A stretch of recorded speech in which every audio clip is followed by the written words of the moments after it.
All right, Coach Jeff Monken, after today's second major scrimmage. Coach, overall assessments, it seemed like your running backs really showed depth and give you a lot of strength. I really like that position. There are a lot of good players there.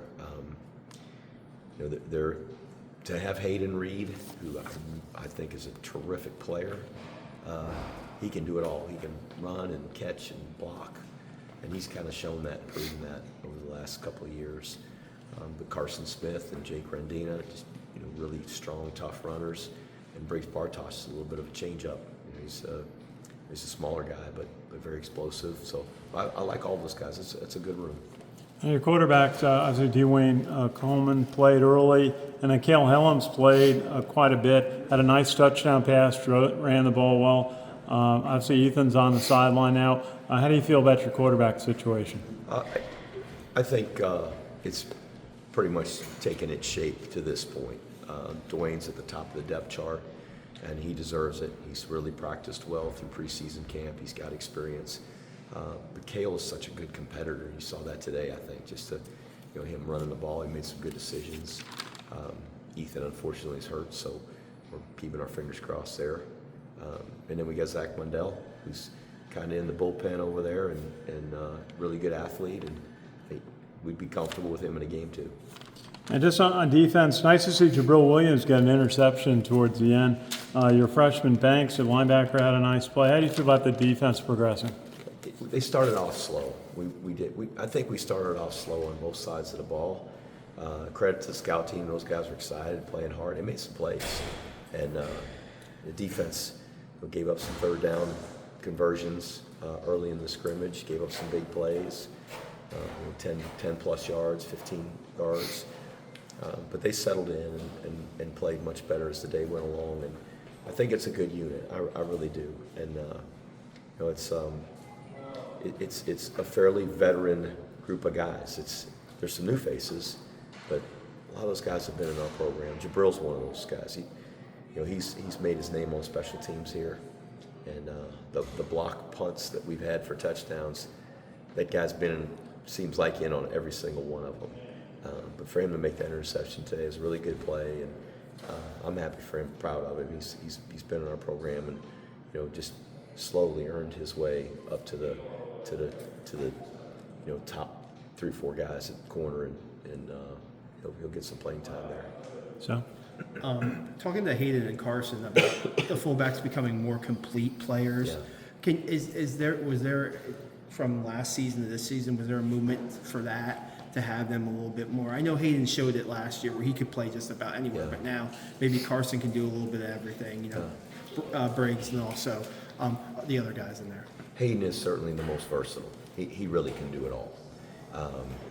Carson is he's a good runner, and he's just got to continue to improve on the other stuff, the blocking and pass receiving and those kinds of things. We don't ask that position to catch a lot of passes. We're not going to have anybody on the team catch a whole lot of passes, but the blocking part is such a big deal at that position.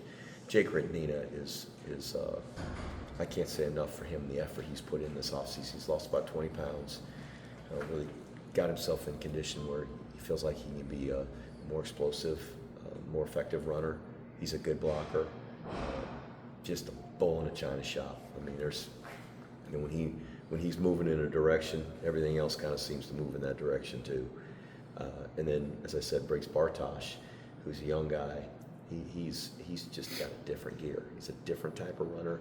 But we weren't tackling today, so it's a little bit difficult to assess if he's going to be able to break tackles and run through arms and those kinds of things. And he showed a couple times really good vision and popped through there on zone and power, and so I'm excited about him. Can you talk about Zane Tallman's emergence in preseason, a freshman who's now with the travel squad, seeing some snaps? Yeah. Played in our prep school program, and just a really good athlete. Long, runs well, and a smart player. And it's hard as a freshman to kind of grasp the concepts, but he worked really, really hard last spring to dive into our defense and learn it, and that kind of pushed him ahead of maybe some other younger guys. So I'm excited about him. He certainly is going to help us on special teams. You're talking to Gavin. He's playing the same position as Gavin, and Gavin has just got the game experience and the confidence, and Gavin's going to be the guy there. But Gavin's also a swing player. He may play deep at free safety, and then that would open up opportunities for Zane and other guys that play that position to be the nickel position. Jeff, how would you rate the third week of practice headed into this week's scrimmage? Are the pieces falling together? They are. You get a little fatigued at this point in camp. We've been going, as I said, for 3 straight weeks, and it's a lot of football. And it's great. I think our kids really love it. They like being here, being around each other, being in meetings, practicing football. But it gets fatiguing when you're just spending that much time doing it and going against each other day in and day out. Our guys are playing better; they're improving, and even for a veteran player, that you make some tweaks and changes, you prepare for a different opponent.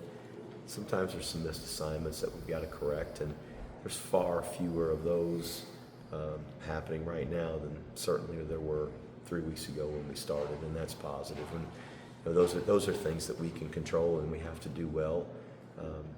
Play with good fundamentals, play our assignments, and play really hard. And when we do those things, then we give ourselves a chance. I know you're always fixing things, but are you where you want to be now, 3 weeks in? Oh, I like where we're at right now. We're not ready to play a game yet. We've still got several situational things that we've got to practice, and just things we got to clean up. Like I said, we didn't start the scrimmage great. The defense gave up 3 third and longs, a 3rd and 10. I shouldn't say 3rd and 10, a 3rd and 5, and a 3rd and 9. Got it to 4th and 1. They did stop the scouts on 4th and 1, but that's how we started the scrimmage. And then I think maybe it was the 5th drive. We had a roughing the passer on P and 10, and they had a 15-yard pass, and they had another 15-yard pass, and so we just didn't start out great. But I thought there were times in there we had a 3 and out, the 2nd drive, so there were some good things that we did, just that consistency. And but there's enough guys that play. I mean, you go through that starting lineup. There's plenty of guys that play football. So hopefully 6 days from now on Friday when we have another scrimmage, some of those things will get cleaned up. Starting tomorrow, starting Monday, when do you start assigning 1s and 2s and 3s in your? Oh, I think we're already there. I think we're already. We've got a pretty good idea if we're going to play tomorrow afternoon. All right. So then, what are you looking for beyond that? Are there a couple positions that are still like iffy, or new guys are just fighting hard to get in? I think it's just building depth at those positions now, and maybe situationally, who's going to play on certain defensive calls, personnel groups, certain downs, and then offensively, who's the back end you want for this set of plays ideally, and who his backup's going to be, and what receivers you want in for certain schemes. And so building that depth, I think, is where we're at now. How situational does next Saturday have to be for you, and what else are you trying to work on here in week 4?